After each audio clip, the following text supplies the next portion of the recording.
welcome everyone. Great to see so many people joining. We'll get started in just a moment.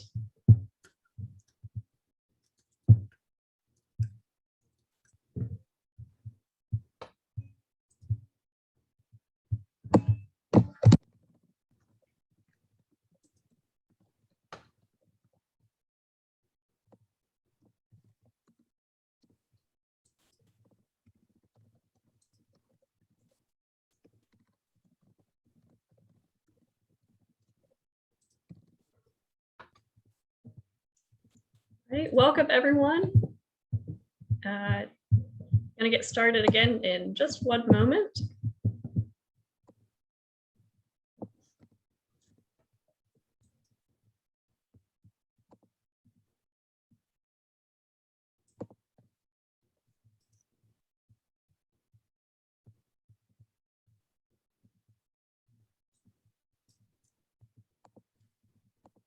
All right. I think we're going to be good to go, so I'll toss it over to Theresa and take it away.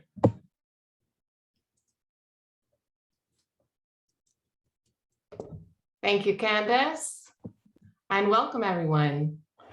I'm Theresa Ritterhawk from the Democrats Abroad Wisconsin State Team, Wisconsinites Abroad.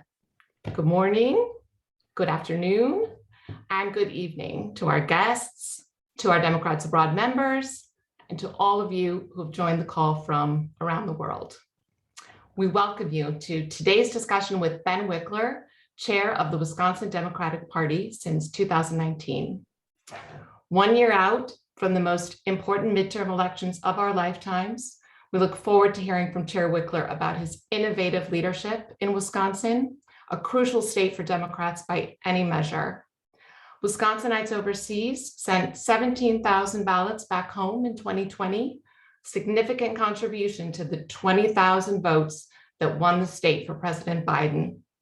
We're looking forward to doing all we can from abroad to flip the Senate seat currently held by the disgraceful excuse for a public servant known as Ron Johnson.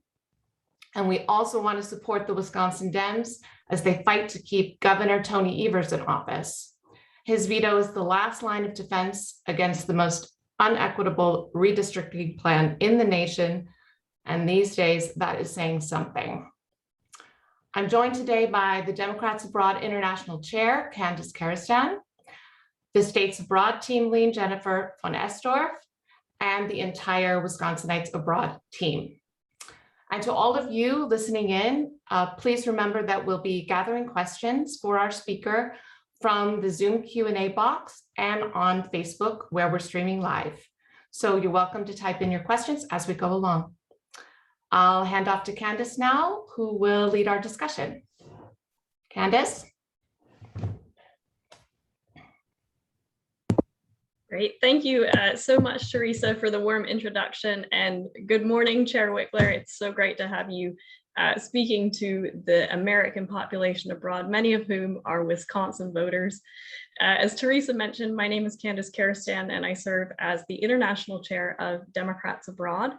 For those of you who aren't familiar with Democrats Abroad, we are the largest organization of US citizens outside of the United States, and we're also an official arm of the Democratic Party. So similar to the Wisconsin State Party, Democrats Abroad is also recognized alongside the 50 states and territories as a way for Americans living abroad to have a formal voice within the Democratic Party. So what do we do as an organization, as a state party? At our core, it is our mission to provide Americans abroad with a voice in our government, the decisions being made back home that impact our friends and family, but also the laws that impact us as US citizens abroad.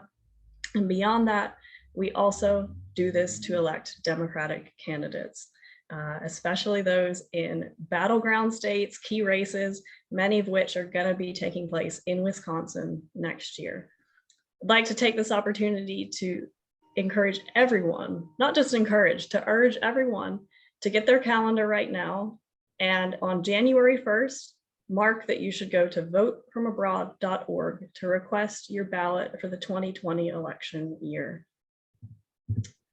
One of the things we're most excited about as we gear up for 2022 is something new in Democrats Abroad, and that is this concept of state teams. So what are state teams? It's a new way that we're organizing as we approach the midterms, and a few objectives in mind. State teams at their core are trying to build community among overseas voters from a certain state, such as Wisconsin, and also cultivate and maintain a relationship back to the state with candidates, with the state party, which is another reason why we're so thrilled to have this collaboration happening today. At its core, we hope that state teams will create some community between Wisconsinites, Texans, Pennsylvanians, and also foster your connections back to your voting state and ultimately turn out the vote even more where it matters. So in this vein, I'd like to thank the Wisconsinite Abroad team for putting together this event today, including Jennifer van Esdorf, Theresa Ritterhawk, Elizabeth Kuntze, Katie van Holtzen, and especially Elizabeth Blackthorn. Thank you very much, and looking forward to working with you to get out the vote in Wisconsin next year. And of course with you, Chair Wikler. So on that note, I will turn it over to you, and we're looking forward to hearing a little bit about your work, a little bit of the context now that we've moved beyond 2020. We just, as everyone knows, right, coming out of Virginia, New Jersey, some interesting, disappointing, but also, disappointing results, but also opportunity, right? Don't mourn, organize. So would like to hear how you're going to do that and how you are doing that in Wisconsin. Absolutely. Thank you so much, Candace.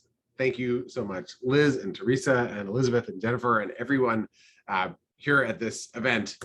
I just want to start by expressing my gratitude for the gigantic amount of work and focus on Wisconsin that I know Democrats Abroad put in 2020. It played a critical role in averting, essentially the arrival of tyranny in our country and in tipping an election that was mind-blowingly close. 17,000 Wisconsinites abroad, a margin of 20,682 votes. That is a gigantic contribution to winning a state that was the tipping point in the Electoral College for the second time in a row. So anyone who's on right now who played any role, thank you, thank you, thank you, thank you, thank you, thank you, thank you. I can't say it enough times in the hour that we have. So with that said, let's pull back the lens. I'm joining you from Madison, Wisconsin. This is where I grew up. I actually live in a house where I grew up at this very moment. I bought it from my mom after living across the country and then a bit abroad in Argentina and some other places after leaving for college. When I was growing up in Wisconsin, as lots of Wisconsin Democrats will tell you, I had this great sense of pride in our state's progressive tradition. Wisconsin is credited in many ways as the birthplace of the progressive movement. If you go back to the 19th century, we were a key hub in the Underground Railroad. It had massive, a giant riot to free an escaped slave who came on the Underground Railroad, an enslaved man that federal marshals came to try to kidnap and take back to slavery. The lawsuits that Wisconsinites waged against that moment led to our state Supreme Court being the first in the country to declare the Fugitive Slave Act unconstitutional. We had a huge role in the Civil War. We have memorials to the heroes of the Civil War, not the villains, in the state of Wisconsin. We were the first state to ratify the 19th Amendment to give women the right to vote. We were the first state with violence against women laws. We were the first state to have bilingual kindergarten in English and Spanish in Milwaukee. Wisconsinites wrote the New Deal legislation and the Medicare and Medicaid acts. We were the first place to have public sector unionism. We have all of these great things that came out of our state. But there's also been this darker strain in our politics that goes back to Joe McCarthy and well before that, to sundown towns and segregation where Black people weren't allowed in different communities after the sun set, a history that is only recently actually being discussed in our state. And even that is provoking a backlash from the right. And then a kind of place where Republican ultra-wealthy donors invested in right-wing foundations like the Bradley Foundation and the Olin Foundation that funded a right-wing infrastructure, including ALEC, which is a group that pushes right-wing legislation in states and works closely with Charles Koch and the Koch network to then sweep the Tea Party into power in 2010 in our state. This was 11 years after I left. I grew up volunteering for Tammy Baldwin when she was a state legislator and interned for Russ Feingold in college when he was our senator. But this wave of right-wing energy came in 2010.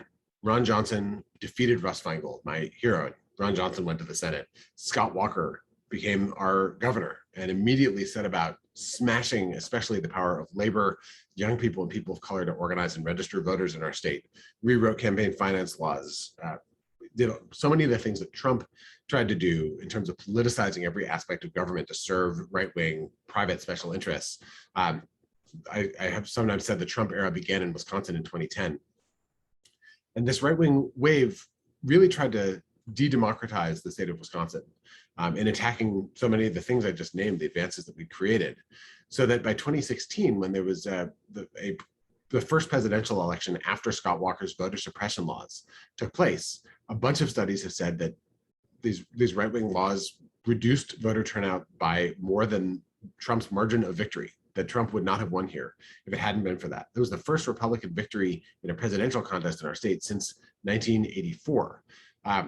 That said, Wisconsin had always been on a knife's edge. If you look in 2000, we were the second closest state in the country, 2004, the closest state in the country in the presidential race.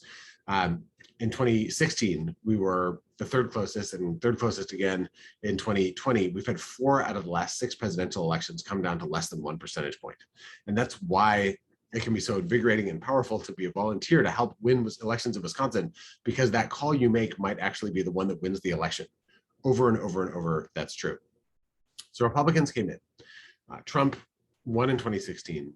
In 2018, I spent a bunch of time at home and then moved home. I was working in DC as the DC director for MoveOn.org to volunteer and help Tony Evers and Mandela Barnes and an amazing slate of Democrats sweep every office in the state. In a blue wave year, the Republican operation here was still formidable. Voter turnout shot up on both sides. The suppression laws were still in place. And Tony Evers, in a year where we won the Michigan governorship by 10 points and Pennsylvania by 18 points, Tony Evers won by 1.1 percentage points. It was a 30,000 vote margin of victory out of about 3 million votes cast. Very close, typical of Wisconsin. So that was 2018. Thank goodness he won, because as we got into 2020, Republicans once again tried to do everything they could to make it harder for people to vote, especially people who didn't look like Ron Johnson or Scott Walker or Robin Vos. So we got into 2020 and our state party had a strategy that spelled out WISCO. It was win the spring election, inspire, recruit, train volunteers in the national convention in the summer, save the veto, cancel Trump's second inaugural, and organize for the long term. That was the WISCO plan. So the W, win the spring election and use that as a dress rehearsal for the fall, turned out to be very different from what we thought, because 3 weeks before that election, the COVID pandemic hit. We had imagined massive door knocking across the state. Instead, we switched gears completely and did something that Democrats abroad have been doing beautifully for a long time, which is remote virtual organizing. We trained all of our neighborhood teams across the state to do neighborhood virtual phone banks and set up an enterprise Zoom account, taught people how to do that work. We started focusing on absentee ballots instead of in-person ballots, something, again, Democrats abroad have pioneered and demonstrated the power of. Suddenly, we were doing it in Wisconsin at scale for the first time. 2% of all the ballots all the absentee ballots in that election were thrown out because of Republican won court rulings, because of errors in filling out absentee ballots and getting the signatures right on the back of the envelope. We learned so much. We were terrified that those thrown out ballots would cost us the election. We won by 11 percentage points in a moment when voters absolutely rejected Republican efforts to use coronavirus as a voter suppression technique. It was only the second time in 50 years that a sitting state Supreme Court justice had lost re-election. But from that, we designed the program for the fall. So we went into the national convention, which was also virtual, running a virtual training for virtual organizers to do absentee ballot organizing, something totally different from what we entered that year with, but turned out to be absolutely critical, because as we went into the fall, the pandemic exploded in Wisconsin. Republicans had, through the state legislature and their control of the state Supreme Court, torpedoed our governor's ability to do things like mask mandates across the state. And so Wisconsin was right there with North and South Dakota, where famously they had no restrictions. Republicans had eliminated so many of the public health powers of our state government, and we had the third biggest pandemic outbreak of the country in October, November 2020. So we were totally virtual. Republicans remained totally in person. Because of your help and the work of 20,000 folks in Wisconsin and 10,000 folks outside of Wisconsin. We made 20 million phone calls. We sent 10 million text messages. We had thousands upon thousands of relational organizing shifts that we filled. We did everything we could possibly think of to get out the vote. And part of that was a huge voter protection operation, where if we saw that someone had messed up their absentee ballot envelope, we called them over and over and over to make sure they could fix it. We called their local clerks. We did everything we could to rescue their vote. And we drove together with many friends of democracy on the independent side, we drove the ballot rejection rate down by about 90% to 0.2% in the fall. That alone saved 36,000 ballots from being thrown out and prevented Trump from winning our state. Now, polls said Wisconsin was in the bag for Biden. This would be no problem. It was a cakewalk. It was time to turn to Texas and Florida and all these other states. And I love my friends in Texas and Florida. But in Wisconsin, we know elections, no matter what the polls say, they tend to get very, very close. So we kept doubling down all the way to the end. In the state legislature, polls said that we were going to win seat after seat after seat after seat, but we kept investing. Governor Tony Evers put his reelection campaign on hold, focused on the Save the Veto campaign, just to make sure Republicans wouldn't get supermajorities. And we kept investing in the most critical districts. Ultimately, the polls were wrong. Voters came out of the woodwork. On the Republican side, more voters for Trump in every single county in Wisconsin in 2020 than there were in 2016. Every county. Voters who weren't answering pollsters' calls. In the state legislature, Democrats took it on the chin across the country. In Wisconsin, because of the Save the Veto campaign, we stopped Republican supermajorities by just 3,500 votes. If Republicans had 3,500 votes in the right districts, they would have supermajorities in both chambers of the state legislature now, and they'd be able to sign voter suppression laws into statute by overriding the governor's veto, but they can't because of that fight. And in the presidential race, we won because although Republican turnout jumped 15%, the number of Democratic votes jumped 18%. We added votes in every single county in Wisconsin too. And it was enough to overtop the surge on the GOP side. That was your work. That was the work of every community across our state, rural, suburban, and urban, white, black, brown, Native American. Everybody threw down, pitched in all the way to the end. And once we won, once we beat Trump, he then forced a recount in the 3 counties with the highest percent of people of color, Menominee County, where the Menominee Reservation is located, which had the biggest jump in turnout in the state, Milwaukee County and Dane County, where Madison's located. The recount just added votes for Biden, so that didn't work out. So then Trump sued and tried to throw out the election results. We blocked that lawsuit because we won the spring Supreme Court race. In the whole country, there were only 4 judges who tried to take up Trump's lawsuits to throw out election results. 1 was a local judge in Pennsylvania. 3 were Wisconsin State Supreme Court justices. If we had not poured everything we had into the spring election in 2020, Trump would have had his justice and could have thrown out our state's overall results, which could have been the first domino to topple and lead to essentially a Trumpian coup. But none of that worked out for Trump. Democracy prevailed, and Joe Biden, after an insurrection, was sworn in on January 20th. And now we're in this moment. So Republicans, as we've seen across the country, have decided to respond to losing last time by trying to change the rules so they can throw out election results they don't like.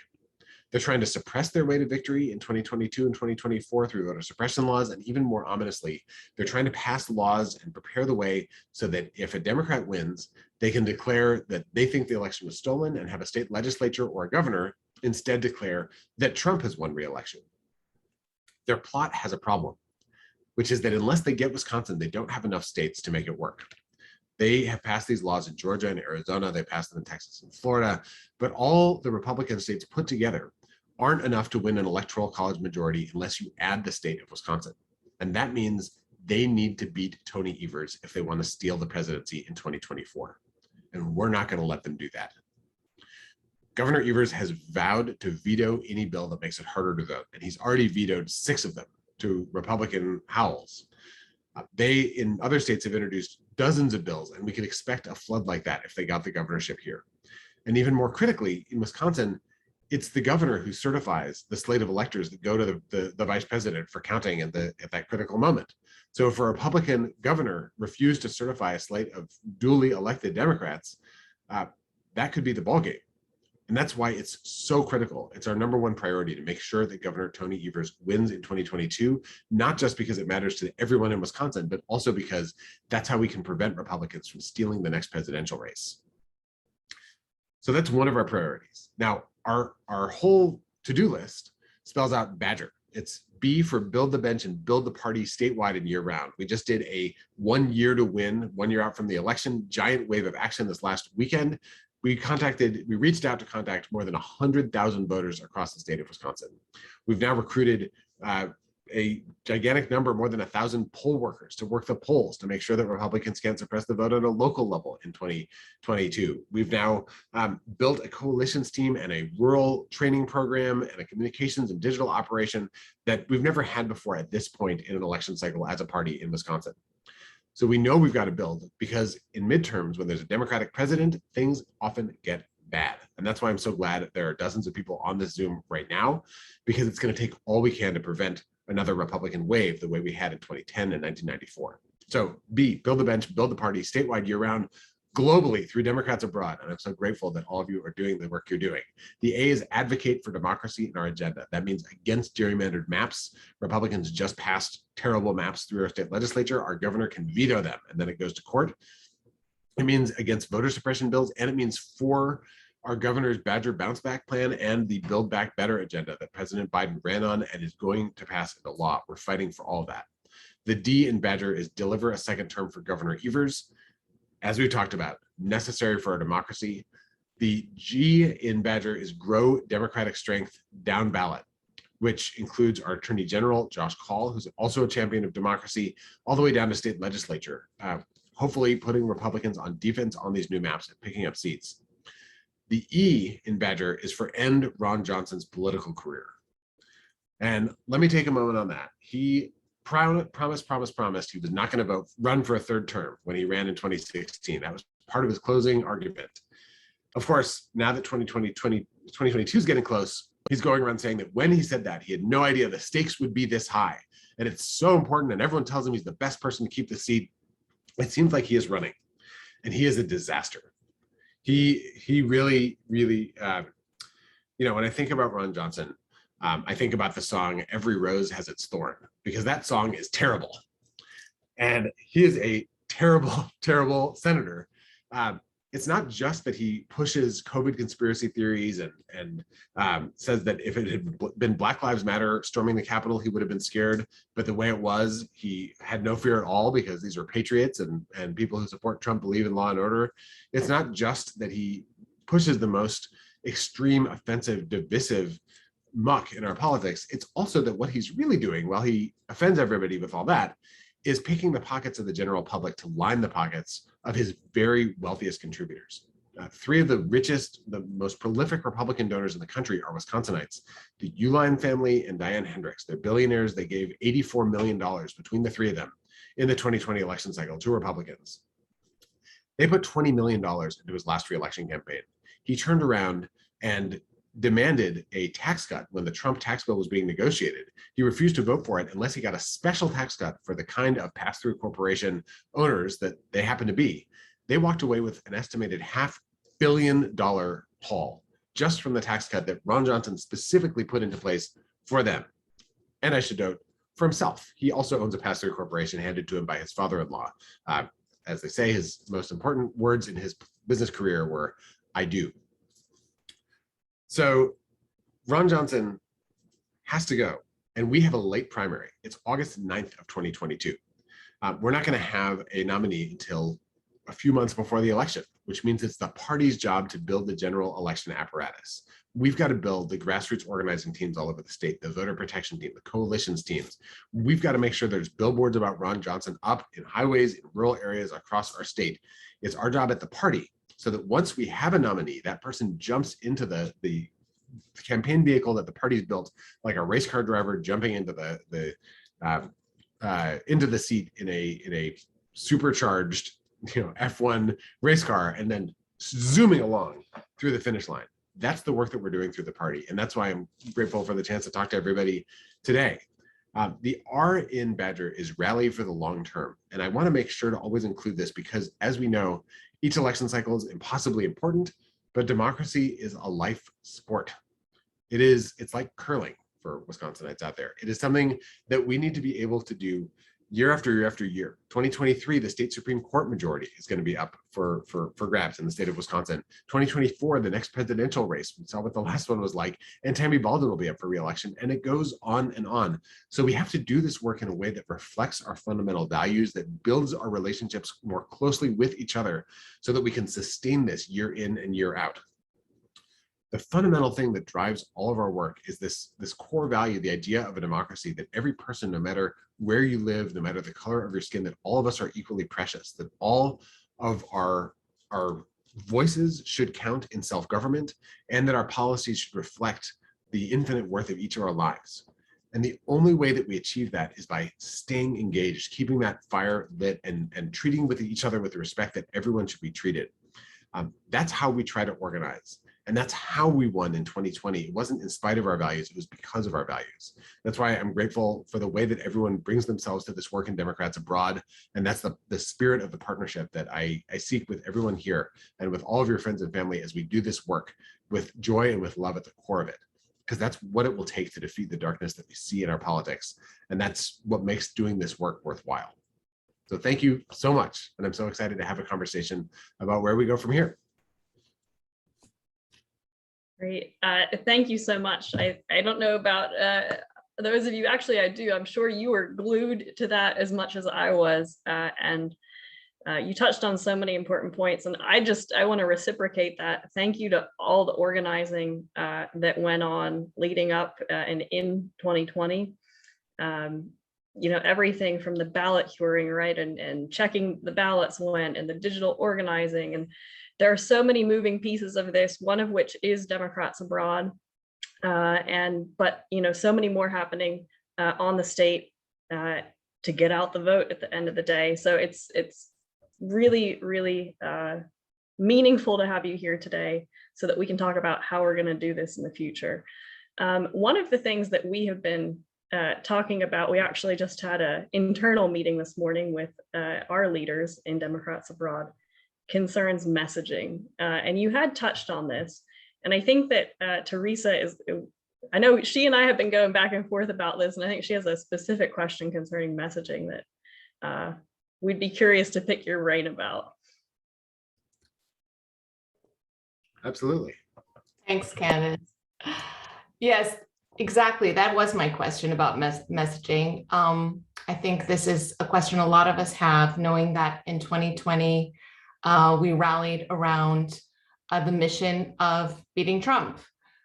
So the question is if we need to sort of bring it down to one issue or cause that we're going to rally around going forward, what would it be, and why is it voting rights? Open-ended for you. So here's the interesting challenge. If we can get voting rights passed federally, it would be absolutely transformative and hard to overstate what a difference it would make, especially if it could ban partisan gerrymandering at the state level, and certainly if it could create some basic voting rights protections nationwide like we had with the Voting Rights Act before. It would make a gigantic difference. And at the same time, really there's just two senators who stand in the way. And their whole thing is that they do not care what the public, general public, Democrats even in their states, has to say. And so in terms of where your energy goes, it might not be to the issue that would have the most kind of transformational impact on everything else.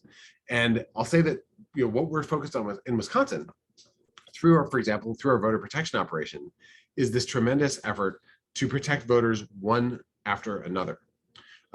If you have a really outstanding voter protection operation all over the place, you can help people jump through the hoops, traverse the barriers that Republicans put in place. To give one example, Republicans passed this law in Wisconsin that requires you to upload a photo of your voter ID when you request an absentee ballot, something that almost no states have because you already have to prove where you live when you register to vote in the first place. So it's just a barrier.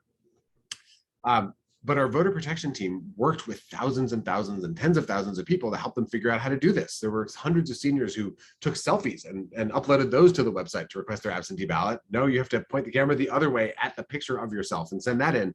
Stuff like that, so counterintuitive to people, but you can help people to vote nonetheless through this kind of organizing on the ground.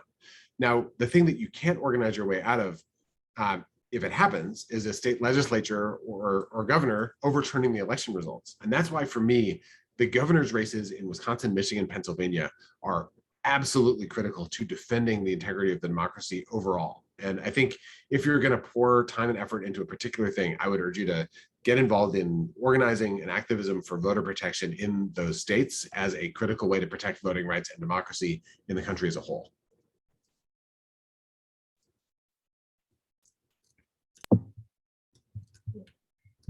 Thank you so much. I think we have another question from a Wisconsinite, Liz Blackboard, our fantastic chair in Democrats Abroad China, staying up late. Yeah, it's about 12:30 here. So yeah, I'm Liz. I'm calling in from Shanghai. I am the chair of Democrats Abroad in China. I vote in Lafayette Township, which is in Walworth County. So my question, our question on our minds is, after ensuring our right to vote is secured, redistricting, that's the #1 questioning. And last week was a huge week in Wisconsin. The GOP-led state Senate approved a plan similar to what we saw 10 years ago on the 8th. And then on the 11th, we saw minority leaders and other Dems speak out against the People's Map Commission. So we really have to know, what's the WisDem strategy to come together and fight for fair districting in Wisconsin? So the key thing here is that we defeated Scott Walker and we prevented Republican supermajorities in the state legislature. And what that means now is that although Republicans have passed these terrible maps, they did not do it with Democratic votes that would allow them to overturn the governor's veto.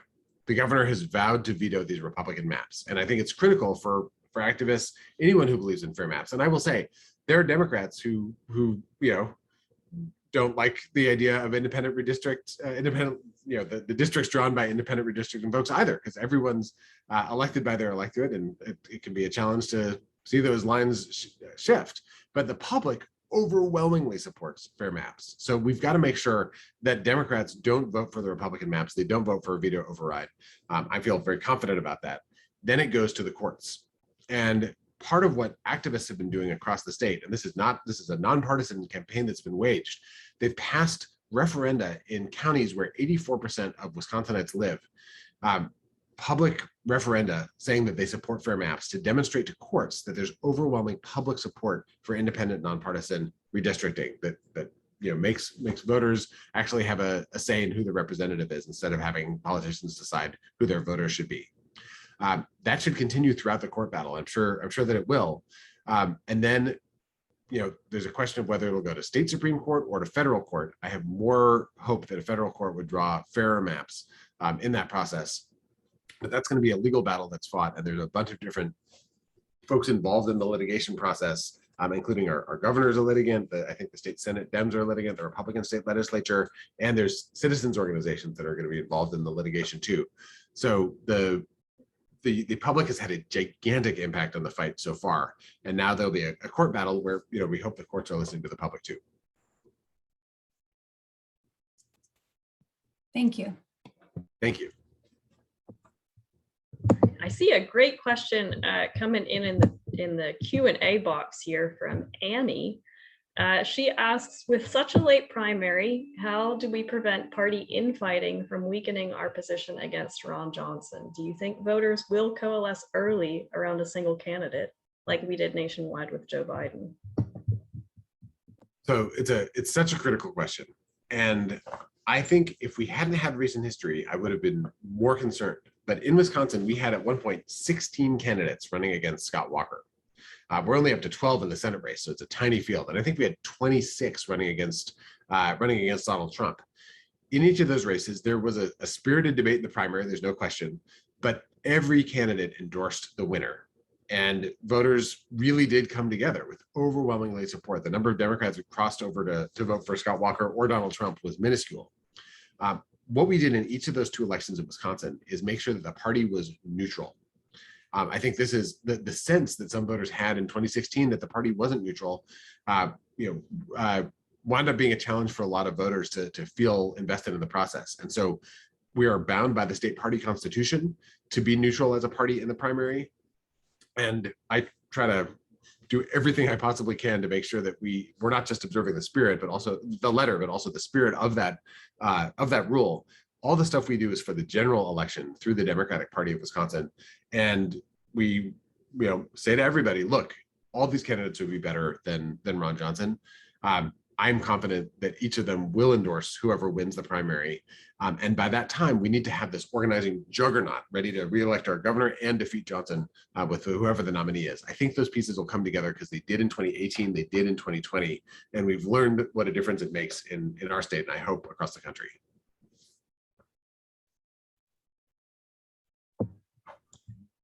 Thank you so much for that really insightful answer. I know it's on all of our minds too. With we saw some fantastic coming together in 2020. I think for some of us, though, the memories of 2016 are still present. So certainly something to consider as we approach these critical races. I'm not a Wisconsinite, but I am a Pennsylvanian. So as you mentioned, the things, governor's races, Secretary of State's races, all of that, so incredibly important. And I think we actually have another question about some of this coming from Elizabeth, who is joining us today. Thank you so much, Candace. Thank you, Ben. And hello, Scotties across the world and Democrats. I am so grateful to Democrats Abroad Global for shining this light on Wisconsin, which is so appropriate, and to really elevate the importance of democratic victories in the Badger State. I really want to dedicate myself to electing Governor Evers. I remember being at the Majestic on State Street watching the results come in, and also, and in recent years, there's been consistent attacks on reproductive rights in Wisconsin, but also across the country. So if Roe versus Wade is overturned, abortion will become illegal in Wisconsin. How are Democrats in Wisconsin advancing reproductive rights and preparing for this worst case scenario? And thank you. Thank you. Elizabeth, this is so critical. I appreciate you lifting it up. We can see in the Republican movement here an effort to pass laws at least as bad as the ones in Texas. And there are already laws on the books that would make abortion care legal in the state of Wisconsin that would snap into place. The most critical piece in this is having a Democratic governor and potentially having a state Supreme Court that isn't controlled by the far right fringe. Ultimately, to pass laws that would actually protect reproductive care for everyone in Wisconsin, we would need a Democratic majority in the state legislature.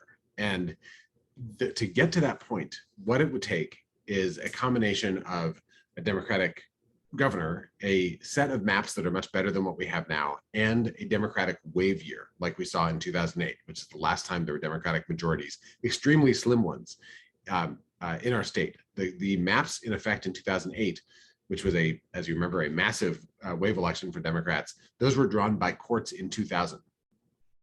Geographic clustering means that there are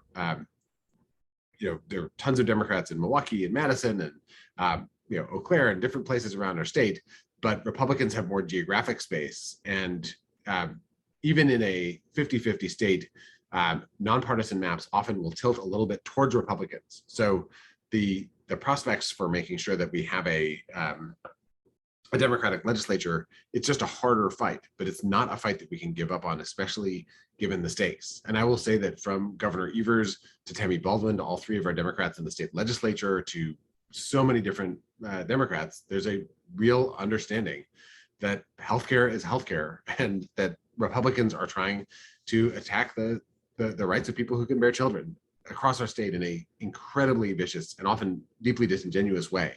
So I think this could become a giant national moment and a moment of crisis in our state in coming months.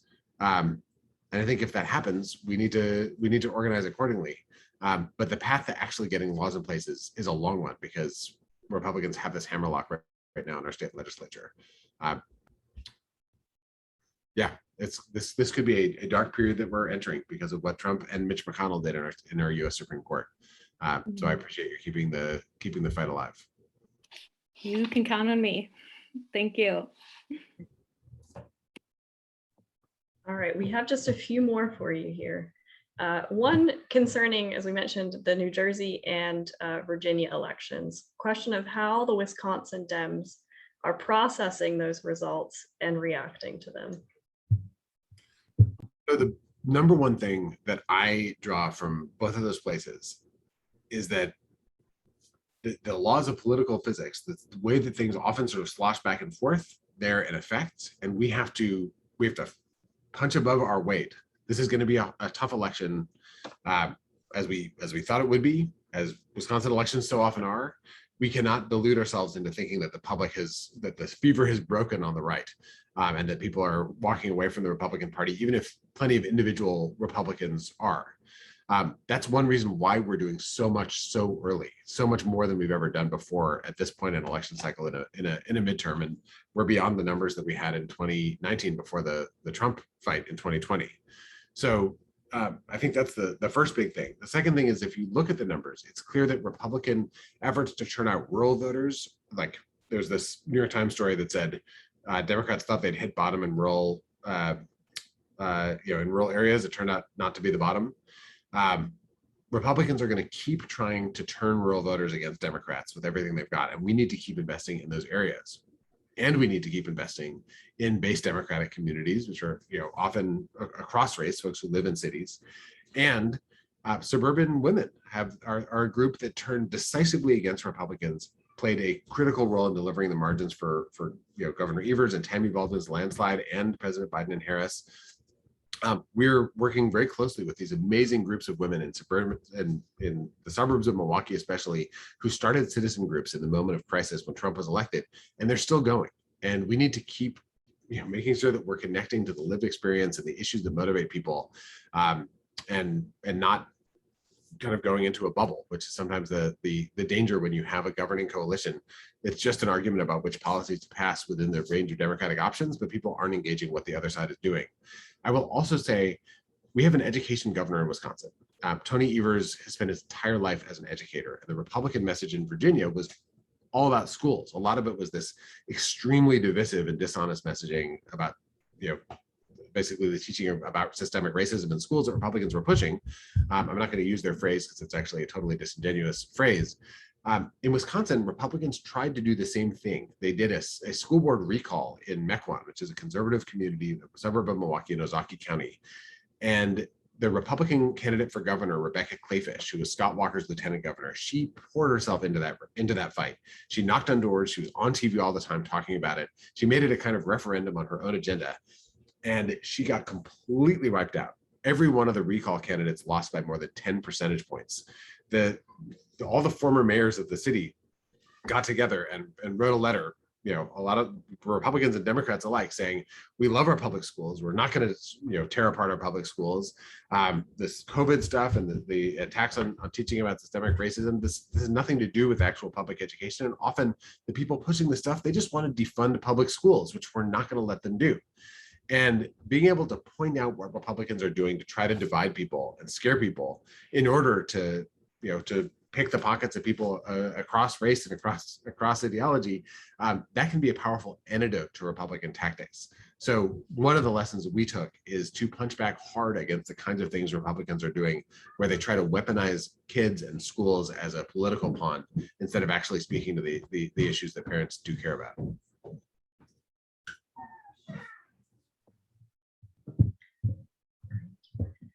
I think we have time maybe for one more question, and I see one coming in here, actually two that complement each other, but the role is, one of the questions says, thank you for sharing your Badger bounce back agenda. Does the Democratic Party of Wisconsin have a GOTV initiative to mobilize disabled Wisconsinites?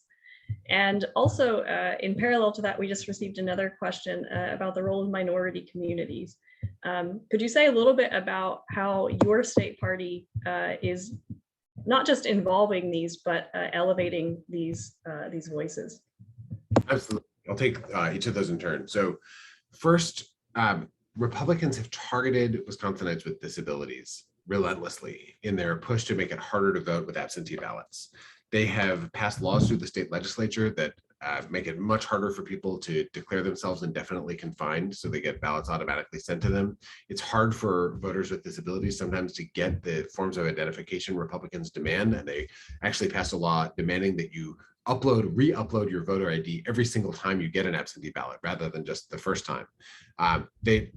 Every disability rights group in the state has condemned these Republican laws, and Governor Evers has vetoed them, and Rebecca Clayfish has vowed that she will sign them all into law if she's elected. So our voter protection team works closely with people with disabilities across our state. It's a core priority to make sure that those folks can cast their ballots, and Republicans are trying to slam down the door.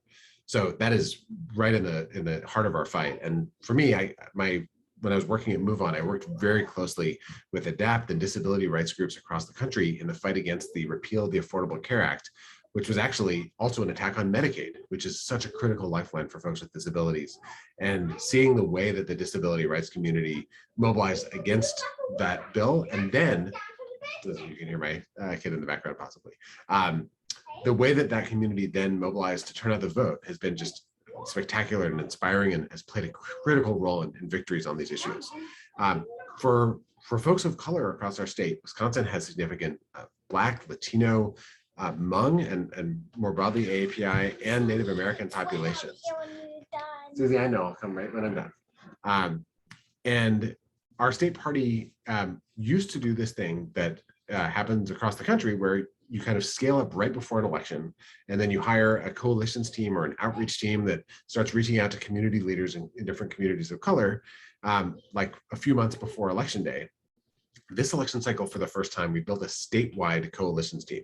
Now, we've also changed how we hire in general, so that we require cultural competency for every single position in the organization. We have diverse hiring committees for every position in the organization, and we use objective criteria based on simulations of the job, as opposed to who you know and whether you've done this before for our jobs. That's resulted in a team that is more diverse and more talented than we've ever had before. About a third of our team are people of color. So we have folks from all these different communities in roles that are not outreach, in roles placed throughout our organization. That helps change the conversation for how we do our work. But critically, we are also changing how we do our organizing and coalition building. We had friend banks organized with our Black, Latino, AAPI, and tribal caucuses during the 1 year to win that we just had. We're building partnerships, having regular calls with kitchen cabinets across all these different communities, listening sessions across the state. And we're finding ways for people who don't have economic privilege to be able to volunteer for us without having a 3-hour dedicated shift to go knock on doors.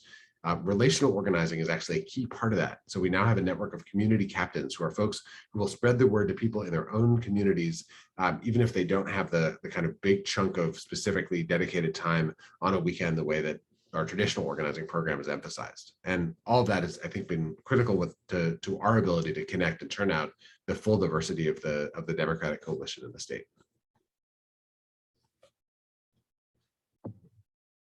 Excellent. Thank you so much for that thoughtful answer. I just wanted to say, as we move here towards the end of the event, we at Democrats Abroad, the Wisconsin state team, Wisconsinites Abroad, we are here to support you, as you have illustrated so vividly today. There is so much at stake. These Democratic governors are the last line of defense in Wisconsin, in Pennsylvania. These are must-win races that are going to have long-term consequences.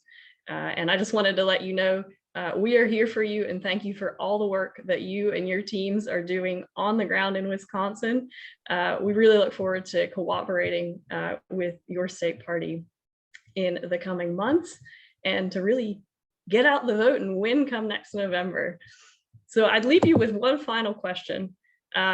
do you have a special call or action for all of us, especially the Wisconsinites living around the world? That's a wonderful closing question. And I will say, yes, I'm going to give you three.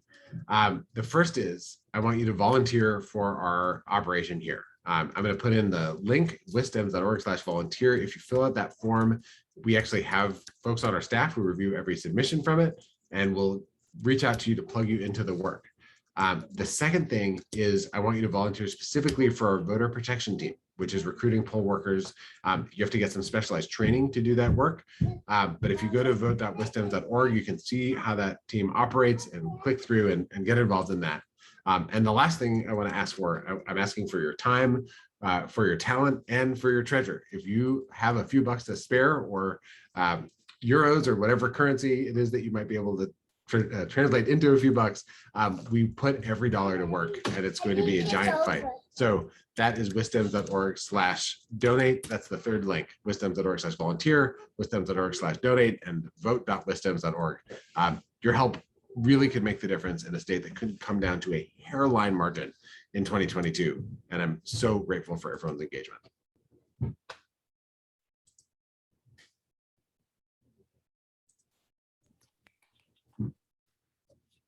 Thank you, Ben. Thanks so much, everybody. Yeah, we got 1 year. Let's make this happen. Thank you.